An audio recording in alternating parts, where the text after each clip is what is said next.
ಇನ್ನು ಮುಂದೆ ನಿಮ್ಮ ನೆಚ್ಚಿನ ಧಾರಾವಾಹಿಗಳ ಫುಲ್ ಎಪಿಸೋಡ್ಗಳು ಸನ್ ನೆಕ್ಸ್ಟ್ ಆಪ್ನಲ್ಲಿ ಮಾತ್ರ. ಈ ಕಡೆ ಬನ್ನಿ.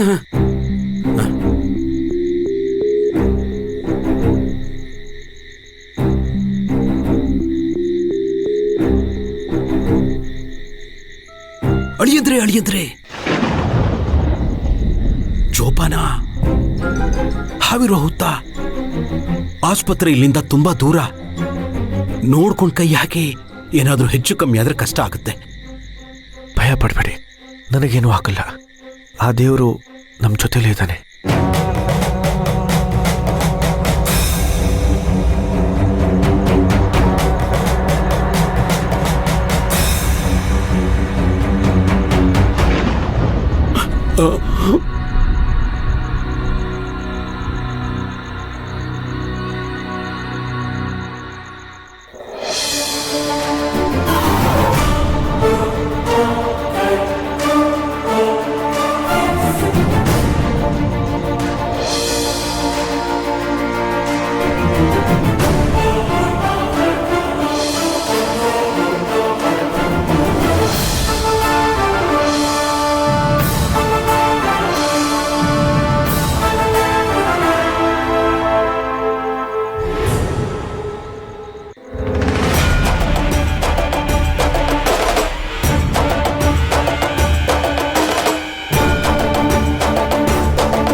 ಅಬ್ಬಾ, ಸದ್ಯ ಏನೂ ಆಗ್ಲಿಲ್ಲ. ಖಡ್ಗಾನು ಈಚೆ ಬಂತು. ನಾನು ಹೆದರ ಬಿಟ್ಟಿದ್ದೆ. ಮಾವ, ಇನ್ನೇನು ಖಡ್ಗ ಸಿಕ್ಕಾಯ್ತಲ್ಲ, ನೀವಿನ್ನು ಹೊರಡಿ. ಇದು ಎಲ್ಲಿಗೆ ತಲುಪಿಸ್ಬೇಕೋ ಅಲ್ಲಿಗೆ ನಾನು ತಲುಪಿಸ್ತೀನಿ. ಬೇಡಿ ಅಳಿಯಂದ್ರೆ, ನೀವೊಬ್ಬರೇ ಹೋಗ್ಬೇಡಿ, ಜೊತೆಲಿ ನಾನು ಬರ್ತೀನಿ. ಮಾವ, ನಾನು ಹೇಳಿದಷ್ಟು ಮಾಡಿ. ಇಬ್ರು ಹೋದ್ರೆ ನಮಗೆ ತೊಂದರೆನೆ. ನೀವಿರೋ ಗಾಬರಿಯಲ್ಲಿ ಏನಾದರೂ ಎಡವಟ್ ಮಾಡಿದ್ರೆ ನಮ್ಮಿಬ್ಬರಿಗೂ ಕಷ್ಟ. ನಿಮ್ ಮಾತ್ ನಿಜ ಅಳಿಯಂದ್ರೆ. ನೋಡಿ, ಹೇಗಾದ್ರೂ ಮಾಡಿ ಜೋಪಾನವಾಗಿ ಇದನ್ನ ದೇವಸ್ಥಾನಕ್ಕೆ ತಲುಪಿಸ್ಬಿಡಿ. ಊರ್ ಜನರಿಗೆ ಇದನ್ನ ಕದ್ದಿರೋದು ನಾನು ಅನ್ನೋದು ಗೊತ್ತಾದ್ರೆ ನನ್ನ ಸಾಯಿಸೇ ಬಿಡ್ತಾರೆ. ಜೋಪಾನ ಅಳಿಯಂದ್ರೆ. ಸರಿ ಮಾವ. ತಪ್ಪು ಮಾಡಿದ್ದೀನಿ, ಕ್ಷಮೆ ಇರಲಿ. ನೀವು ಹೊರಡಿ ಅಳಿಯಂದ್ರೆ. ಸರಿ, ಹುಷಾರಾಗಿ ಮನೆಗೆ ಹೋಗಿ.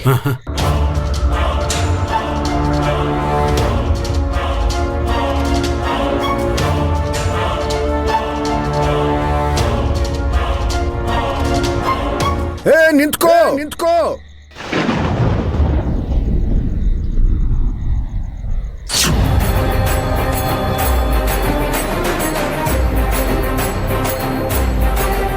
ಯಾರದು?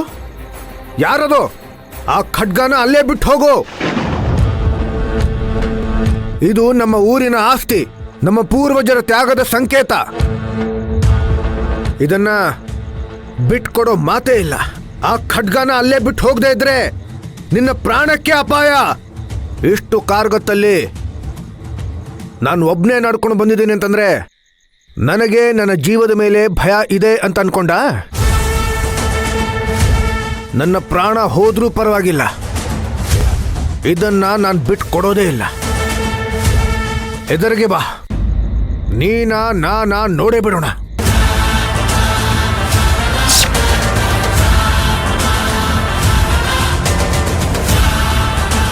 ಯಾರದು?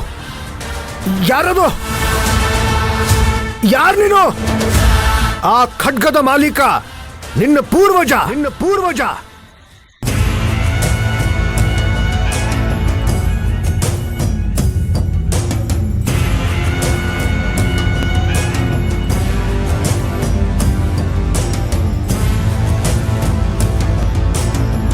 ನನ್ನ ಕೈಲಿ ನಂಬೋಕೆ ಆಗ್ತಿಲ್ವೇ.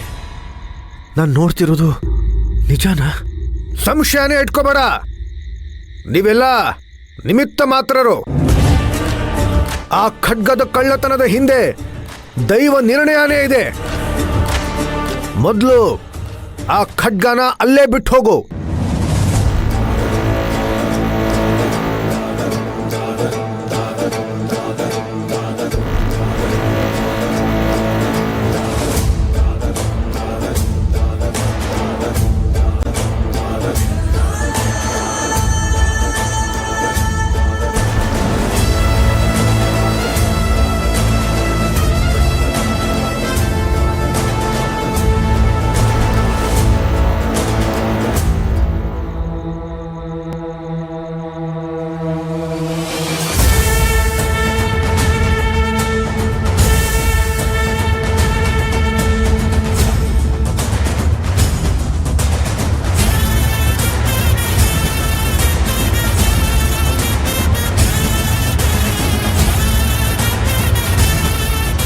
ಈಗ ಸೂರ್ಯ ಅಂತ ಹೇಳ್ಕೊಂಡು ಬಂದಿರೋನು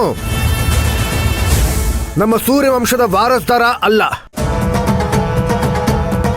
ಅವನಿಗೆ ಯಾವ ಪಟ್ಟನೂ ಸಿಗ್ಬಾರ್ದು ಅಂತಾನೆ ನಾಗೇಂದ್ರನ ಮನಸ್ಸಲ್ಲಿ ಈ ಖಡ್ಗದ ಕಳ್ಳತನದ ಯೋಚನೆ ಬರೋ ಹಾಗೆ ನಾನು ಮಾಡಿದೆ. ಈಗ ಖಡ್ಗದ ಆರಾಧನೆ ದಿವಸ ಹತ್ರ ಬರ್ತಾ ಇದೆ. ಹಾಗಾಗಿ ಈ ಖಡ್ಗದ ಅವಶ್ಯಕತೆ ಇದೆ. ತ್ಯಾಗದ ಸಂಕೇತ ಆಗಿರೋ ಈ ಖಡ್ಗನ ಮತ್ತೆ ಅದೇ ಜಾಗಕ್ಕೆ ಸೇರಿಸಬೇಕು ಅಂತಾನೆ ನಾನು ಬಂದಿರೋದು. ನೀನು ನಮ್ಮ ವಂಶದ ಕುಡಿ. ಆದ್ರೆ ನೀನ ಮನೆಗೆ ಸೇರೋ ಕಾಲ, ಸತ್ಯನ ತಿಳಿಸೋ ಸಮಯ ಇನ್ನೂ ಬಹಳ ದೂರ ಇದೆ.